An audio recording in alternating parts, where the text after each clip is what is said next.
പ്രിയപ്പെട്ടവരെ, വീണ്ടും മറ്റൊരു വീഡിയോയിലേക്ക് സ്വാഗതം. നമ്മുടെ അനസ് കീഴ്ശ്ശേരിയുടെ തട്ടിപ്പ് അനസ്യൂതം തുടർന്നുകൊണ്ടിരിക്കുകയാണ്. തട്ടിപ്പിൻ്റെ ഘോഷയാത്രയാണ്. ഒരു തട്ടിപ്പിൻ്റെ വീഡിയോ നമ്മൾ പരതിയിട്ട് ഇതിലെ തട്ടിപ്പ് കണ്ടുപിടിക്കുമ്പോഴേക്കും അയാൾ 2 വീഡിയോ പുതുതായിട്ട് ഇട്ടിട്ടുണ്ടായിരിക്കും. എന്തായാലും ഇയാളുടെ ഏറ്റവും പ്രചാരം നേടിയ ഒരു തട്ടിപ്പാണ് സെല്ലാർ എഫക്സ്.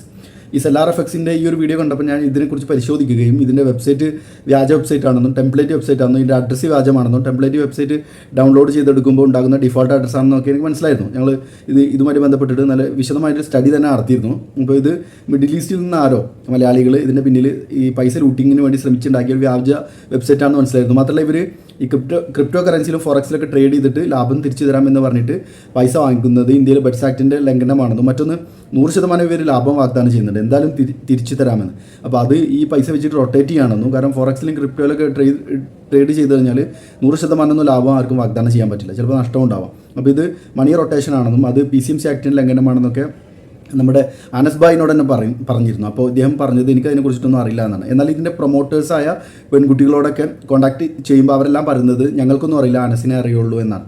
എന്തായാലും ഞാൻ 2 വീഡിയോ ഇതിനെക്കുറിച്ച് ചെയ്തിരുന്നു. അദ്ദേഹം അത് റിമൂവ് ചെയ്യിപ്പിച്ചു. അതിനുശേഷം ഒരുപാട് തട്ടിപ്പുകൾ അദ്ദേഹം പ്രൊമോട്ട് ചെയ്തിട്ടുണ്ട്. അപെക്സ് ടോക്കൻ്റെ ഒരു തട്ടിപ്പ് ഞാൻ നിങ്ങളോട് പറഞ്ഞിരുന്നു തട്ടിപ്പാണെന്ന്. അതുകൂടാതെ ഇന്നലെ ഒരു തട്ടിപ്പ് കൊടുത്തിട്ടുണ്ട്, നിയോം ക്ലബ് എന്ന് പറഞ്ഞിട്ട് ഒരു തട്ടിപ്പ് കൊടുത്തിട്ടുണ്ട്. തട്ടിപ്പാണ് പ്രിയപ്പെട്ടവരെ. ഇങ്ങനെ ഇന്ത്യയിൽ crypto currency forex trade, share market, ഇതിലൊന്നും ട്രേഡ് ചെയ്തിട്ട് ലാഭം തിരിച്ചു തരാമെന്ന് പറഞ്ഞിട്ട് നിങ്ങളുടെ അടുത്ത് നിന്ന് പൈസ മേടിക്കാൻ വേണ്ടിയിട്ട് ഒരു കമ്പനിക്കോ ഒരു വ്യക്തിക്കോ അധികാരമില്ല എന്നത് ബേസിക്കായ ഒരു കാര്യമാണ്. ഈ കാര്യം നിങ്ങൾ തിരിച്ചറിഞ്ഞിരിക്കണം. അങ്ങനെ ട്രേഡ് ചെയ്തിട്ട് ലാഭം തിരിച്ചു തരാമെന്ന് പറഞ്ഞിട്ട് നിങ്ങളുടെ നിന്ന് പൈസ മേടിക്കാൻ പറ്റുന്ന ഒരേ ഒരു കൂട്ടർ മ്യൂച്വൽ ഫണ്ട് ഹൗസുകളാണ്. സെബി റെഗുലേറ്റഡ് ആയിട്ടുള്ള മ്യൂച്വൽ ഫണ്ട് ഹൗസുകളാണ്. നിങ്ങൾക്ക് ഇങ്ങനെയുള്ള ഒരു എക്സ്ട്രാ ഇൻകം വേണം എന്ന് നിങ്ങൾക്ക് നിർബന്ധം ഉണ്ടെങ്കിൽ നിങ്ങൾ നല്ലൊരു ബ്രോക്കറുടെ ആപ്പ് നോക്കി സെലക്ട് ചെയ്തിട്ട് അത് ഇൻസ്റ്റാൾ ചെയ്തിട്ട് മ്യൂച്വൽ ഫണ്ടിൽ ആരുടെയിലൊക്കെ SIP ആയിട്ടോ ലംസമായിട്ടൊക്കെ ഇൻവെസ്റ്റ്മെൻറ്റ് സ്റ്റാർട്ട് ചെയ്യണം പ്രിയപ്പെട്ടവർ. ഇങ്ങനെയുള്ള നിയോൺ ക്ലബ്ബ് തട്ടിപ്പുകാരും സെല്ലാർ എഫക്സ് തട്ടിപ്പുകാരും അതേപോലെ അപെക്സ് ടോക്കൺ തട്ടിപ്പുകാരും ഒന്നും നമ്മളെ നന്നാക്കാതിരിക്കുകയല്ല. അവർ ഇങ്ങനെ ഒരു മൈക്രോ ഫണ്ടിങ് നടത്തിയിട്ട് നല്ലൊരു ബൾക്ക് എമൗണ്ട് അവരുടെ കയ്യിലായി കഴിഞ്ഞാൽ മുങ്ങാനിരിക്കുന്നവരാണ്. ഇപ്പോൾ സെല്ലാർ എഫക്സിൻ്റെ തന്നെ മുങ്ങിത്തുടങ്ങിയിട്ടുണ്ട്. അതായത് ഇന്ന് അവരുടെ വെബ്സൈറ്റ് ഇതായിട്ടുണ്ട്, ഷട്ട് ഡൗൺ ആയിട്ടുണ്ട്. അതിൽ ഇതൊന്നും കിട്ടില്ല എന്ന് നമ്മുടെ റഹ്മാൻജി തന്നെ വോയിസ് വിട്ടിട്ടുണ്ട് അവരുടെ ഗ്രൂപ്പിൽ. ഗുഡ് ഈവനിങ്, ഞാൻ റഹ്മാൻ പെരുമ്പാവൂരാണ്. നമ്മുടെ കമ്പനിയുടെ ഒരു മെസ്സേജ് വന്നിട്ടുണ്ട്. ഇന്ന് രാത്രി 10 മണി മുതൽ നാളെ രാത്രി 10 മണി വരെ വലിയ രീതിയിലുള്ള ആക്ടിവിറ്റീസ് കമ്പനിയുടെ സൈറ്റിൽ ചെയ്യരുത്. കമ്പനിയുടെ സുഗമമായ മുന്നോട്ടുള്ള യാത്രയ്ക്ക് കമ്പനിയുടെ ഒരു അപ്ഡേഷനാണ്. സൈറ്റിൻ്റെ ശക്തി കൂട്ടുന്നതുമായി ബന്ധപ്പെട്ട് ആണ് അറിയിച്ചിട്ടുള്ളത് മെസ്സേജ്. ഇപ്പം ഞാൻ ഈ പറയുന്നത് പോലെ തന്നെ നിങ്ങളിപ്പോൾ തന്നെ ഞാനും ഈ സൈറ്റ് കണ്ടിട്ടാണ് ഇത് അറിയുന്നത്. അപ്പോൾ അതുകൊണ്ട് 10 മണിയോടുകൂടി എന്തായി വിഡ്രോവലും മറ്റു കാര്യങ്ങളൊന്നും പിന്നെ കൊടുക്കരുത് കേട്ടോ. നാളെയും വിഡ്രോവലും കാര്യങ്ങളും കൊടുക്കരുത്. പിന്നെ ആങ്ങായി നിന്നും അത് വന്നില്ല എന്ന് പറയരുത്. ഓക്കെ, അപ്പോൾ ആരെങ്കിലും നമ്മുടെ കൂടെ ഉണ്ടെങ്കിൽ അറിയാത്തവർക്ക് ഉണ്ടെങ്കിൽ ഇത് അയച്ചു കൊടുക്കും. മുങ്ങാൻ പോകുന്നതിൻ്റെ ആദ്യപടിയാണ്. പോകും, ഒരു പക്ഷേ തിരിച്ചു വരും, പിന്നെ പോകും, പിന്നെ തിരിച്ചു വരും, പിന്നെ ഒരൊറ്റ പോക്കാണ്. അതോടുകൂടിയിട്ട് തീരും. പിന്നെ ആരോട് പരാതി പറയും? ഇപ്പോൾ ഇവിടെ ഒരു അനസിൻ്റെ ചാനൽ കണ്ടിട്ട് ആ തട്ടിപ്പിൽ കൊണ്ടുപോയിട്ട് പൈസ ഇടാൻ നിങ്ങൾക്കൊരു ആഗ്രഹം തോന്നുന്നുണ്ടെങ്കിൽ ഞാൻ പറയുന്ന കുറച്ച് പ്രിക്കോഷൻസ് നിങ്ങൾ എടുത്ത് വെച്ച് കഴിഞ്ഞാൽ നന്നായിരിക്കും. ഒന്ന്, ഈ അനസിൻ്റെ അഡ്രസ്സ് മേടിച്ച് വെക്കുക. അനസ് കീഴ്ശ്ശേരിക്കാരനാണ്, അനസിൻ്റെ അഡ്രസ്സ് നമ്മുടെ കയ്യിലുണ്ട്. മറ്റൊന്ന്, ഈ പ്രൊമോട്ടർമാരുടെ അഡ്രസ്സ് മേടിച്ച് വെക്കുക, കമ്പനി ഓണേഴ്സിൻ്റെ അഡ്രസ്സ് മേടിച്ച് വെക്കുക. അത് എന്തിനാണെന്ന് വെച്ച് കഴിഞ്ഞാൽ ഇന്ത്യയിൽ banning of unregulated deposit scheme act എന്നൊരു ആക്ട് നിലവിൽ വന്നിട്ടുണ്ട്. 2022 മാത്രമാണ് അത് ഇംപ്ലിമെൻ്റ് ആയിട്ടുള്ളത്.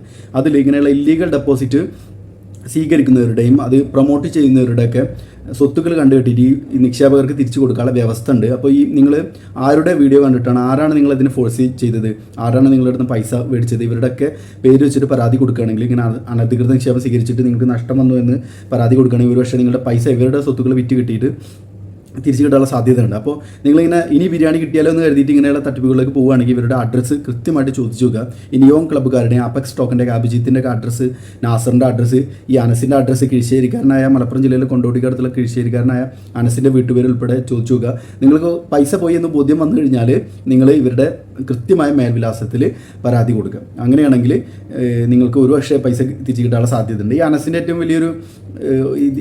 ഏറ്റവും കിട്ടിയൊരു ഭാഗ്യം എന്താണെന്ന് വെച്ച് കഴിഞ്ഞാൽ ഇയാളുടെ തട്ടിപ്പിൽ പെടുന്നവർ മുഴുവനും വളരെ സാധാരണക്കാരായ വീട്ടമ്മമാരും അങ്ങനെയുള്ള ജോലിക്ക് പോകുന്നവരൊക്കെയാണ്. അപ്പോൾ അവർ പൈസ പോയിട്ട് ഇതുമായിട്ട് പോലീസ് സ്റ്റേഷനിലൊക്കെ പോകാൻ വളരെ മടിയുള്ളവരാണ്. എനിക്ക് ഒരുപാട് ആളുകൾ മെസ്സേജ് അയച്ചിരുന്നു, സ്ത്രീകൾ ഉൾപ്പെടെയുള്ളവർ. അവർ സാറേ ഇത് ഇയാൾ തട്ടിപ്പുകാരനാണ് പറയണം സാറേ, കാരണം ഞങ്ങളുടെ പൈസ പോയി, പക്ഷേ കേസിനൊന്നും പോകാൻ താല്പര്യമില്ല, ഫാമിലി ഇഷ്യൂസ് വന്നവർ, ഭർത്താവിൻ്റെ വീട്ടിൽ നിന്ന് പുറത്തായവർ, അങ്ങനെ ഒരുപാട് പേര് ഈ അനസിൻ്റെ വീഡിയോ കണ്ടിട്ട് പൈസ പോയവർ പലരും മെസ്സേജ് അയച്ചിരുന്നു. എല്ലാവരുടെയും പ്രശ്നം ഇതാണ്. ആർക്കും പരാതിയുമായിട്ട് മുന്നോട്ട് പോകാൻ വയ്യ. കൂലിപ്പണിക്ക് പോയിട്ടും സ്വർണ്ണം വിറ്റിട്ടൊക്കെ കടം തീർക്കുന്നവരാണ് കുറേ പേര്. എന്നിട്ട് ഇയാളുടെ വീഡിയോക്ക് അടിയിൽ ഒരുപാട് പേര് കമൻറ്റ് ഇട്ടിട്ട് ഇയാളെ പിടിച്ച് ബ്ലോക്ക് ചെയ്തിട്ടുണ്ട്. അതുകൊണ്ടാണ് ഇയാളുടെ വീഡിയോക്ക് അടിയിലൊന്നും ഒറ്റ നെഗറ്റീവ് കമൻറ്റ് പോലും കാണാത്തത്. ഇയാൾ അതിന് വേണ്ടിയിട്ട് ആളെ നിർത്തിയിട്ടുണ്ടെന്ന് തോന്നുന്നു. നിങ്ങൾ ഒരു വീഡിയോക്ക് അടിയിൽ പോലും നെഗറ്റീവ് കമൻറ്റ് കാണില്ല. ഇനി കാണുകയാണെങ്കിൽ അത് നിങ്ങൾക്ക് മാത്രമേ കാണാൻ പറ്റുന്നുണ്ടായിരിക്കുള്ളൂ. വേറൊരാളുടെ അക്കൗണ്ടിൽ കയറി നോക്കിക്കഴിഞ്ഞാൽ നിങ്ങൾ കാണില്ല. അതുകൊണ്ട് അതിലാണ് ഒരുപാട് പേര് പെട്ടുപോകുന്നത് പ്രിയപ്പെട്ടവരെ. അപ്പോൾ ഇയാളുടെ ഈ ഒരു തട്ടിപ്പിൻ്റെ ഘോഷയാത്ര അനിശ്ചിതത്വം തുടർന്നുകൊണ്ടിരിക്കുകയാണ്. അതിൻ്റെ അവസാനത്തെ ഏരിയയാണ് സെലാർ എഫക്സ്. സെലാർ എഫക്സിൻ്റെ വെബ്സൈറ്റ് ഇന്ന് ഷട്ട് ഡൗൺ ആയിട്ടുണ്ട്. ഒരു പക്ഷേ തുറക്കാതിരിക്കാം, പക്ഷേ അതൊരു സൂചനയാണ്.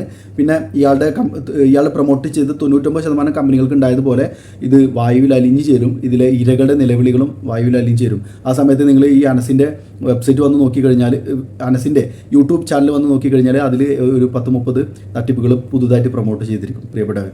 ഈ അനസിൻ്റെ പിന്നിലൊക്കെ ഏതോ ശക്തികളുണ്ടെന്ന് തോന്നുന്നു. ഇന്ത്യയുടെ സമ്പദ് വ്യവസ്ഥ തകർക്കണമെന്ന് ആഗ്രഹിക്കുന്ന ഏതോ ഗൂഢശക്തികൾ ഇയാളുടെ പിന്നിലുണ്ടെന്നാണ് തോന്നുന്നത്. അങ്ങനെ മേൽവിലാസങ്ങളൊന്നുമില്ലാത്ത വിദേശ വെബ്സൈറ്റുകളാണ് ഇതിനു വേണ്ടിയിട്ട് ഇയാളുടെ ചാനലിലൂടെ പ്രൊമോട്ട് ചെയ്തുകൊണ്ടിരിക്കുന്നത്. എന്തായാലും ഇതിനെക്കുറിച്ചൊക്കെ അന്വേഷണം ഉണ്ടാവേണ്ടതുണ്ട്. ഈ അനസിൻ്റെ തട്ടിപ്പിന് ഇരയായവരുടെ ഒരു കൂട്ടായ്മ, അതിനെ പിന്തുണക്കുന്നവരുടെയും ഒരു കൂട്ടായ്മ ഞങ്ങൾ രൂപം കൊടുത്തിട്ടുണ്ട്. ഒരു വാട്സപ്പ് കൂട്ടായ്മയാണ്. ഞാൻ അതിൻ്റെ ലിങ്ക് ഈ കമൻറ്റിൽ പിൻ ചെയ്ത് വെക്കാം. നിങ്ങളെല്ലാവരും ഈ അനസിൻ്റെ തട്ടിപ്പിനെതിരെ ധാർമ്മിക രോഷമുള്ള എല്ലാവരും ഈ കൂട്ടായ്മയിൽ അണിചേരണം. ഞങ്ങൾ ഇയാൾക്കെതിരെ കേന്ദ്ര ഏജൻസികൾക്കും സംസ്ഥാന ഏജൻസികൾക്കുമെല്ലാം സംസ്ഥാന പോലീസിനുമെല്ലാം പരാതി കൊടുക്കാൻ വേണ്ടിയിട്ട് തീരുമാനിച്ചിട്ടുണ്ട്. അതിൻ്റെ പരാതിയുടെ ഒരു ഡ്രാഫ്റ്റ്, വളരെ വിപുലമായൊരു പരാതിയുടെ ഡ്രാഫ്റ്റ് ഞങ്ങൾ തയ്യാറാക്കിക്കൊണ്ടിരിക്കുന്നുണ്ട്. എന്തായാലും ഈ കൂട്ടായ്മയിലേക്ക് നിങ്ങളുടെ സഹായം കൂടെ ഞങ്ങൾ അഭ്യർത്ഥിക്കുകയാണ് പ്രിയപ്പെട്ടവർ. ശരി, അപ്പോൾ മറ്റൊരു തട്ടിപ്പിൻ്റെ വീഡിയോയുമായിട്ട് വീണ്ടും വരാം.